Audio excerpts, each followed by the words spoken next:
Всем привет, дорогие друзья! В сегодняшнем видео мы будем вместе с вами готовить простейшую, очень вкусную яблочную шарлотку. Этот рецепт был первым моим удачным кулинарным опытом.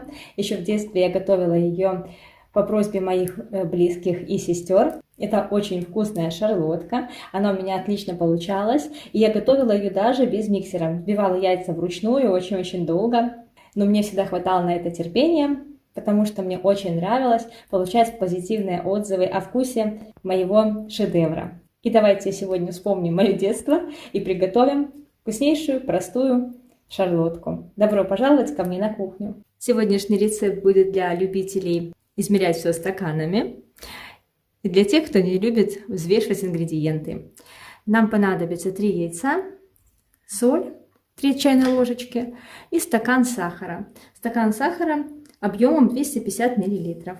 Всыпаем весь сахар к яйцам и взбиваем на высокой скорости миксера 5-8 минут, в зависимости от мощности вашего миксера. Мой миксер очень мощный, поэтому мне даже 3-4 минут достаточно. Этот прекрасный пирог мы готовили даже вручную. Правда, взбивали мы очень-очень долго венчиком. Так что в любом случае он получится, даже если вы не очень хорошо взобьете яйца. Стакан муки смешиваем с чайной ложкой разрыхлителя без горки. Всыпаем муку с разрыхлителем к яйцам. И перемешиваем миксером недолго, только до объединения, буквально за несколько движений. Сначала так вот немножечко промешаю, чтобы мука не разлетелась.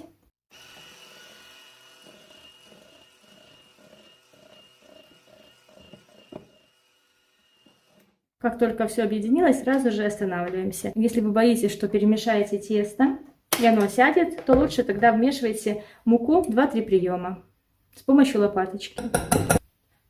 Яблочки нарезала заранее небольшими кубиками. У меня здесь 270 граммов яблок. Поливаю их лимонным соком. Желательно использовать, конечно же, свежевыжатый сок. И посыпаю сахаром. И у меня яблоки очень кислые, поэтому я использовала 25 граммов сахара. И также нам понадобится корица по вкусу. Половина или 1 чайная ложка. Перемешаю яблочки, чтобы они равномерно покрылись сахаром и корицей. И затем добавлю их в тесто. Осторожно перемешаю лопаточкой снизу вверх и сразу же перелью тесто в форму. Долго ничего не вымешиваем, чтобы тесто не осело. Диаметр моей формы 22 сантиметра. Помогаем немножечко распределиться. И отправляем в духовку, разогретую до 180 градусов. Выпекаем пирог до готовности. У меня он выпекался 45 минут. Он внутри большим количеством яблок, поэтому достаточно длительно выпекается.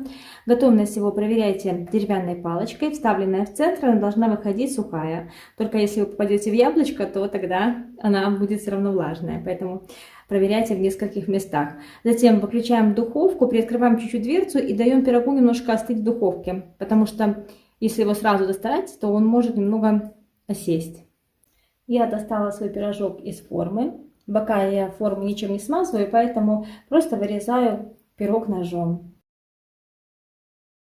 Большое количество яблок, нежнейшее тесто и сахарная хрустящая корочка.